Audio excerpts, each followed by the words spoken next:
Hello and welcome. My name is Alison Matthews and I run Virtually Admin Solutions. And today I'm going to talk through the top 5 steps to make your business more efficient. But before I do that, I just want to give you a little bit of background about myself and why you should listen to me and why you should care even about making your business run efficiently. So I started Virtually Admin Solutions back in 2015. I'm a virtual assistant, and since I founded it in 2015, I've helped over 60 different types of businesses streamline their processes, and that's everything from matchmakers to dog trainers to candlestick makers, a little bit of everybody. I have over 20 years experience in administrative roles. I graduated with a degree in French and German and then did a postgraduate diploma in business administration. And I've worked really in a lot of export companies in Northern Ireland, and I also worked in Luxembourg for 10 years. And so I came back to Northern Ireland in 2015 and set up my own business. And this year, I'm absolutely honoured that I am the finalist for the Virtual Assistant of the Year award for Northern Ireland. And I was also selected as one of 100 small businesses to represent the Small Business Saturday campaign for the UK. And the culmination of that really happens on Saturday the 5th of December, hence the logo. And as part of that application, I promised that I would make a series of videos for small business owners to help them streamline processes in their business.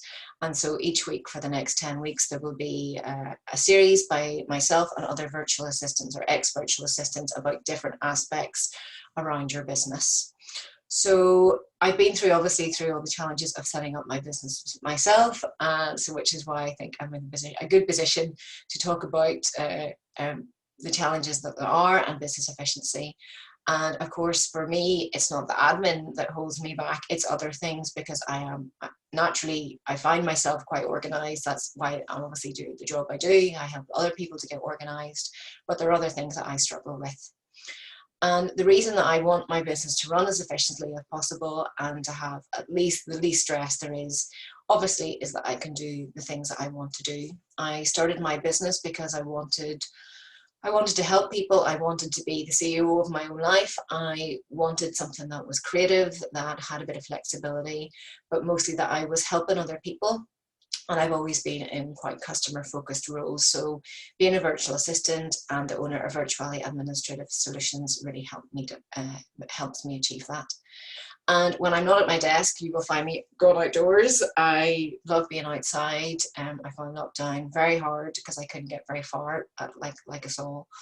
But this year, after we were allowed out a bit further, I love to be in the mountains and outside. This is me near Ben Crum in the Mourne Mountains in Northern Ireland. This is view down to Loch Shanna here. And I did a 12 peak challenge where I did 12 peaks of the Mourne Mountains in 12 weeks with other friends.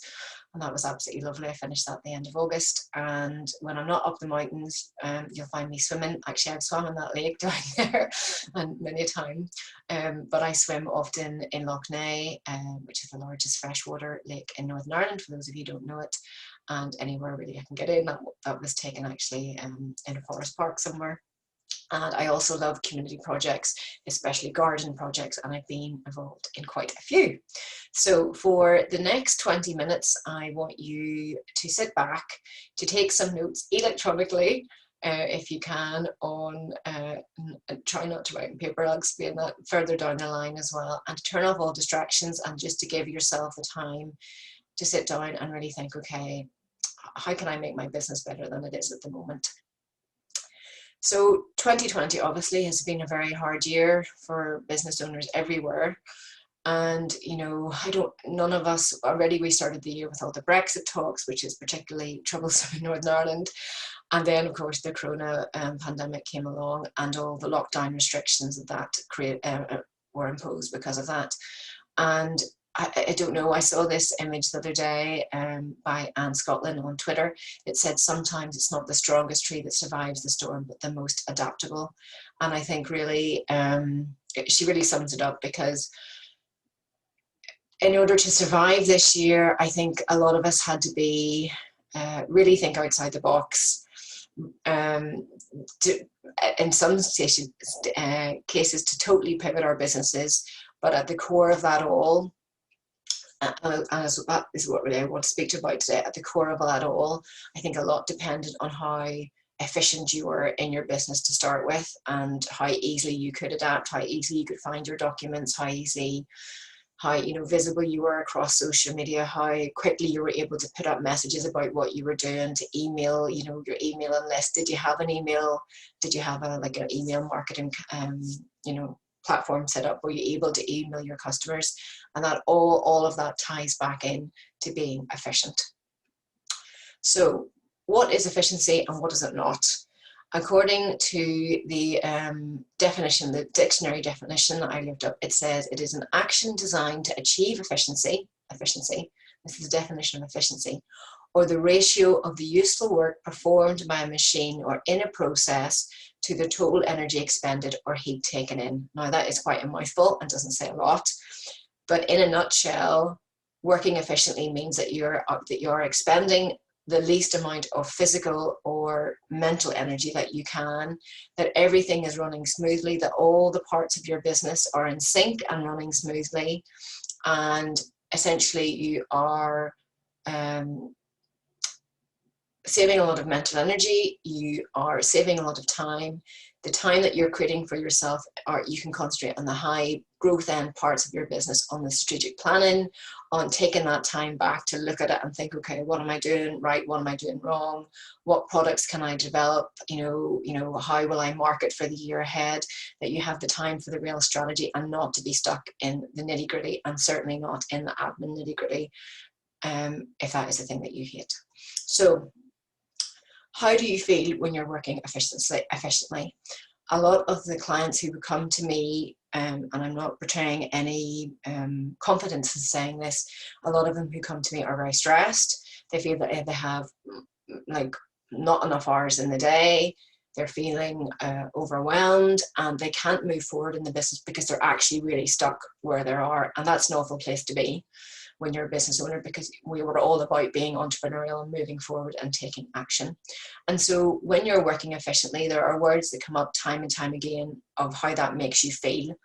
And the feelings are calm, in control, and no longer feeling overwhelmed. And that's how I want everyone listening today to feel by listening to this series of videos that I am producing in collaboration with the others.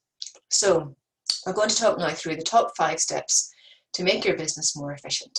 Number 1 is determine your business purpose. Number 2 is decide what you can do yourself in-house or outsource.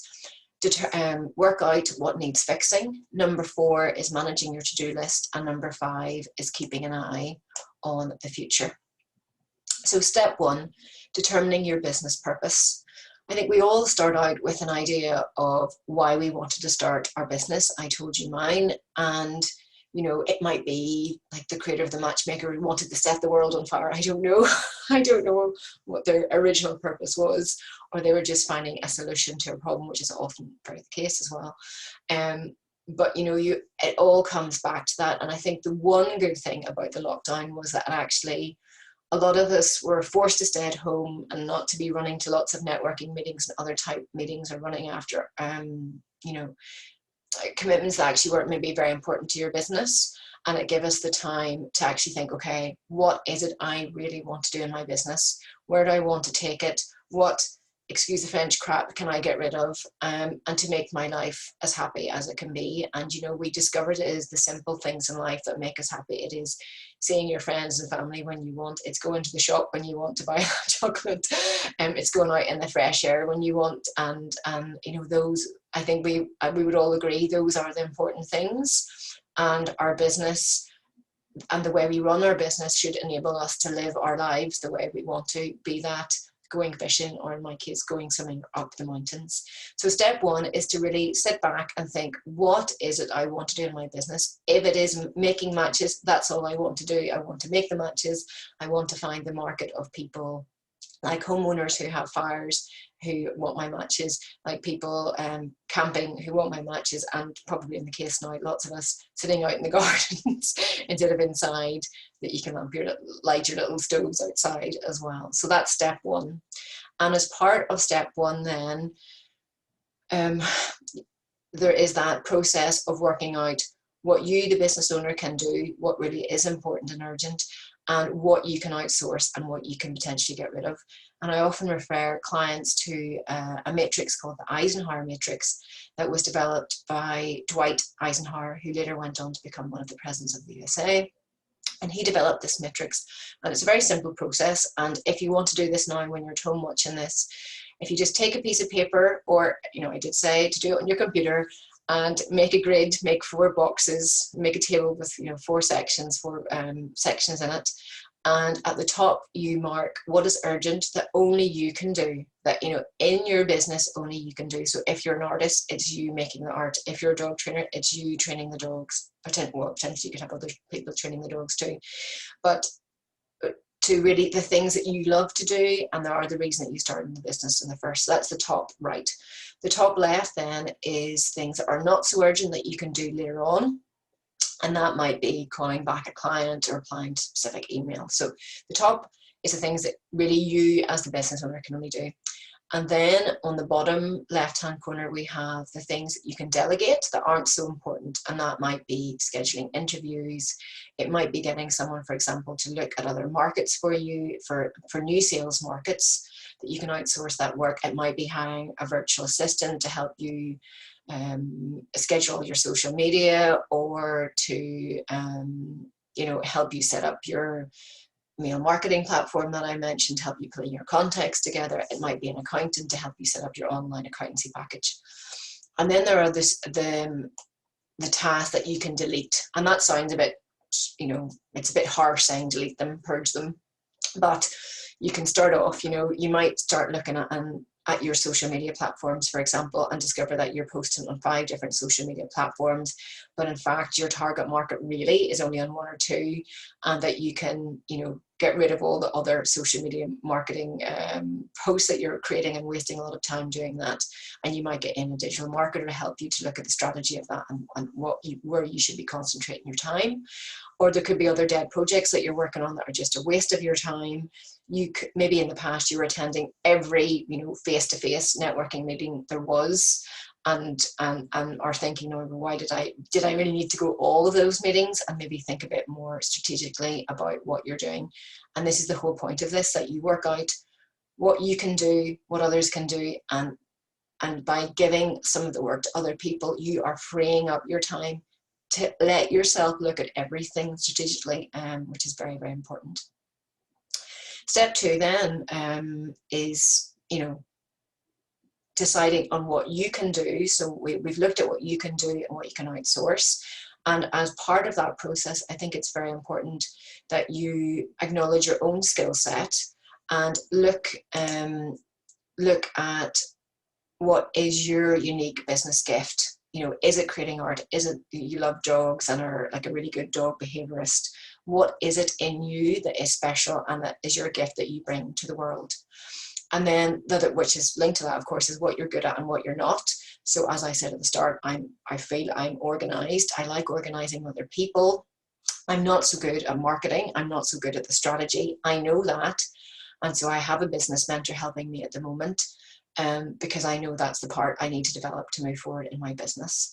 And then there could be other things that you hate doing, and the things that you hate doing actually really suck a lot of your time. So, you know, it could be your accounts that you hate your accounts. It could be, in my case, the whole marketing side of things. And in fact, the things that you hate like that are a triple time suck, because you procrastinate about starting them because you hate it. Then you do it very reluctantly, and it takes you a long time to do because you don't know how to do it efficiently. And then even if you do complete it, you're absolutely exhausted afterwards because it's taken you all that time to do it, and you need a bit of a rest, and you lose even more time. So those are the things that you hate doing and why it's important to get rid of them. And on the flip side of that, of course, there are really valid reasons why you should outsource. Sometimes it's for legal reasons, that you want to be compliant, for example, with HMRC. So that might be your decision to outsource your bookkeeping and your whole accountancy, to have an accountant for them to look after your PAYE and all those things, to make sure you are in compliant and you won't be fined down the line because you don't understand it. It could be that you don't have the competency. So maybe you decide, oh, I hate my website, I'm going to build a new website or write all the copy for a new website. And that takes a lot of time. It takes a lot of time. Yes, it could be very interesting to learn, but down the line, it might be much more viable from a business point of view to outsource that work to a website developer and just give them what they need and let them fire on. And it might take them 10 hours where it took you 100.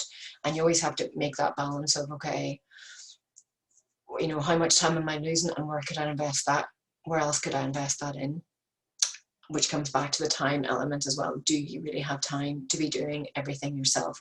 And I think if you get into that rut of trying to do everything yourself, that it's very, very hard to grow your business because time is finite and we all have 24 hours a day. There's no getting around that.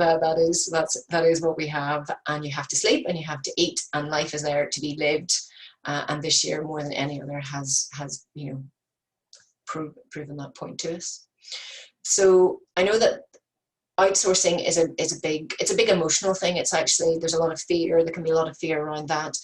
Running a business is very emotional, and the thought of, you know, it's a bit like having a baby. You just don't, you know, it's very scary to hand that over to hand that person over to a childminder, and it's the same with your business. It's scary to hand part of that over. So my tips always to people who are looking to outsource to virtual assistants, to digital marketers, maybe to HR consultants, is to ask your peers for recommendations. So if you're in business groups, to ask others, you know, how did you go about doing this? Or can you recommend a virtual assistant? I know lots of virtual assistants here in Northern Ireland and elsewhere, because, you know, we all tend to collaborate with each other. We all tend to have different niches. So if you ask me, you know, for someone, I have no problem in recommending people either. I would recommend that you look at the testimonials of the person that you're interested in. Look at the testimonials people have left them on their website, on their LinkedIn, their Facebook, whatever it happens to be, so you can gauge, you know, what type, you know, how well they work with other people. You can book a discovery call. I have that option on my website, because some people approach me and they don't really know if it's an admin problem, and we can talk through that for free for 30 minutes or so. And if at the end of that call you think, yes, you're a good fit, you can help solve my problem, you're a good fit, we can work together, then we progress. But if you're on a call with someone and you think, oh, I couldn't work with this person, always go with your gut. Your gut will always is the best intuition that you have. Intuition is always your best guide, sorry. You can do something like outsource a small piece of work to them first of all, see how that goes, and as you build up the trust, you can keep recording onwards.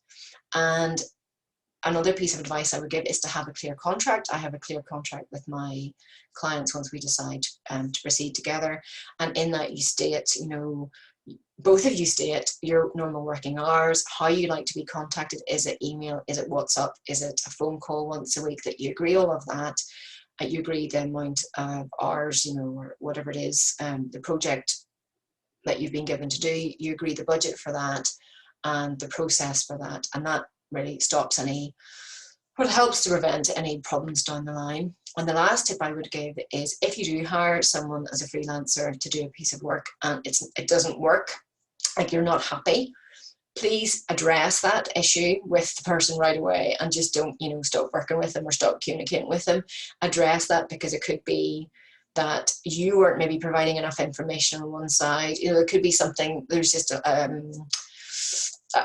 mix of communication there, not enough communication. So please always address that.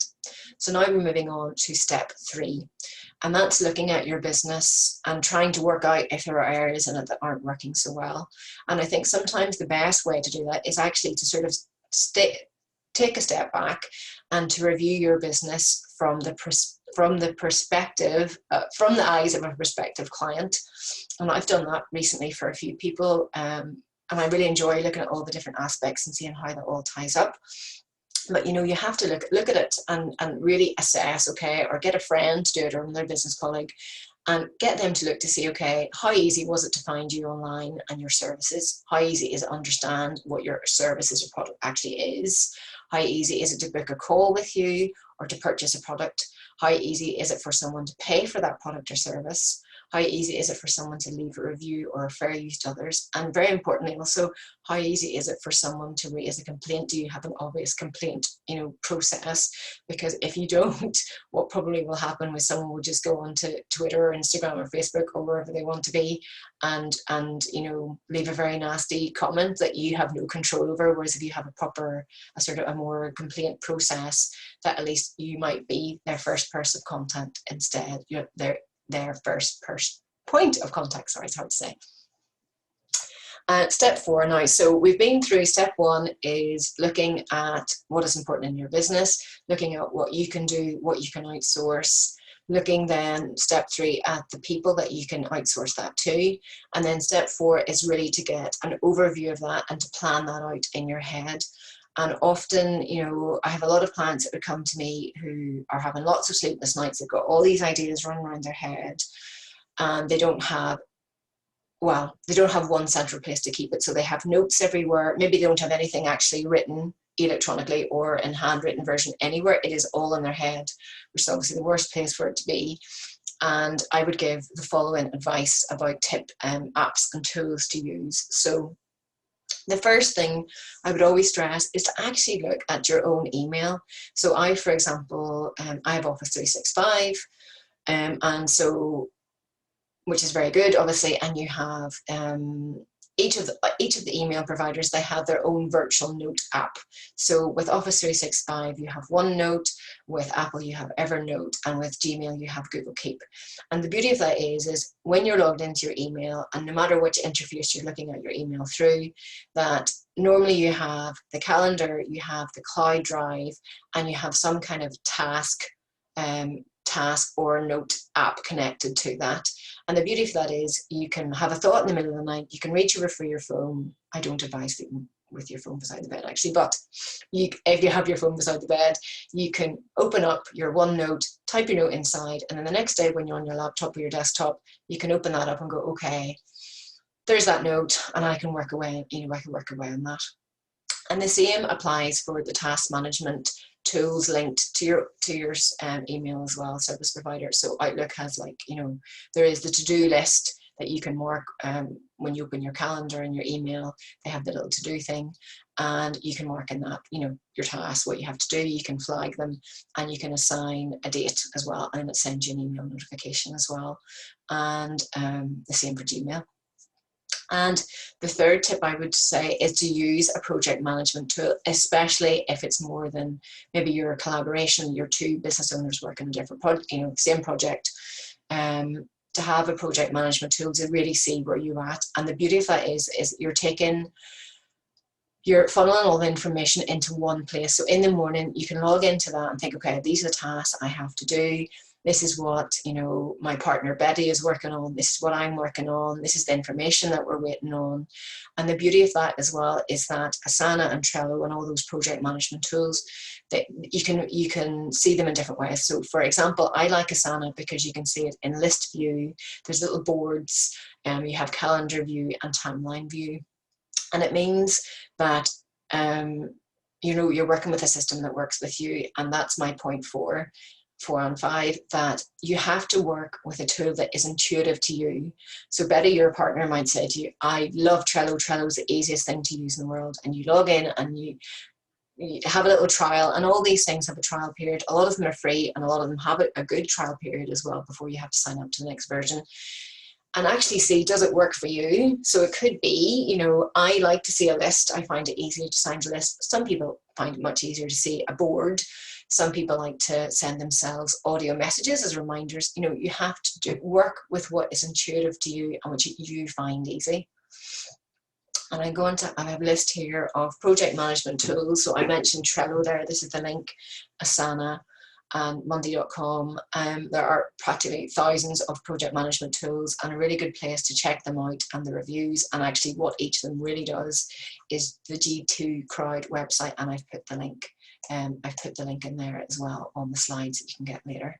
I set up an Asana board last week for a client and who was trying to project the outline of a course, and obviously she had thought there's a lot of steps when you're trying to create a course. When we mapped that all out and the tasks and which follows which to make it a lot easier to manage. So all of that that, that thought process is out of her head and somewhere really visual that she can see it.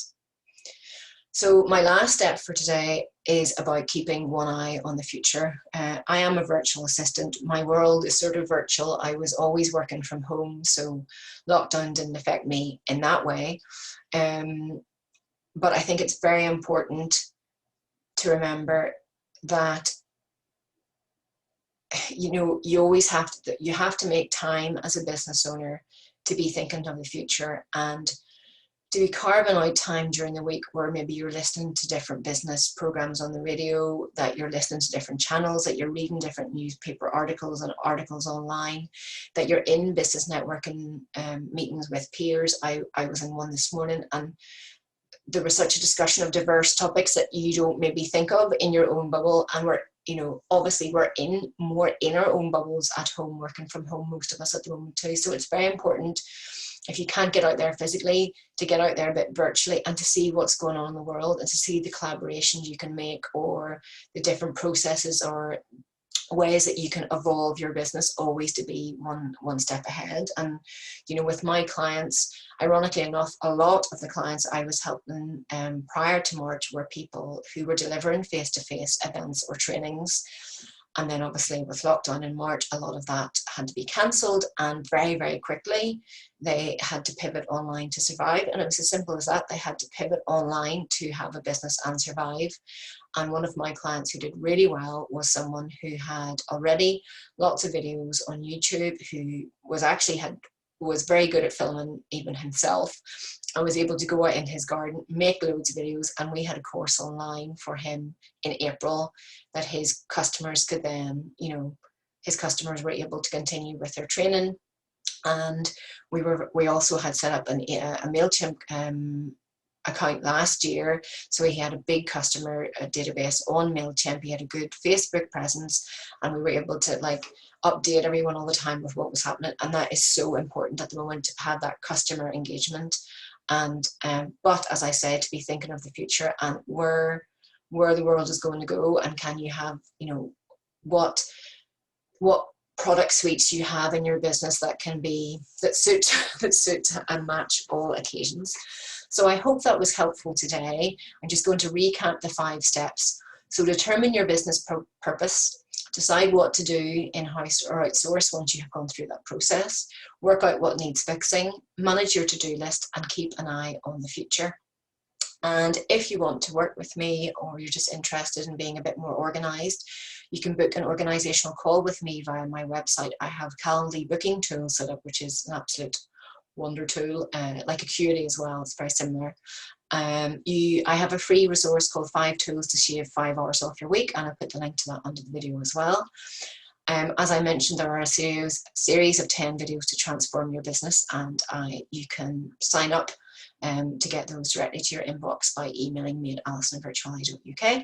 And if you are feeling a bit overwhelmed or out of control or frustrated, please reach out to me, even if it's just to book a discovery call, or if you know other business owners who are in a similar position, please do the same as well. And if you have any questions or pain points, please post under the video or send me an email directly if you don't want others to see it.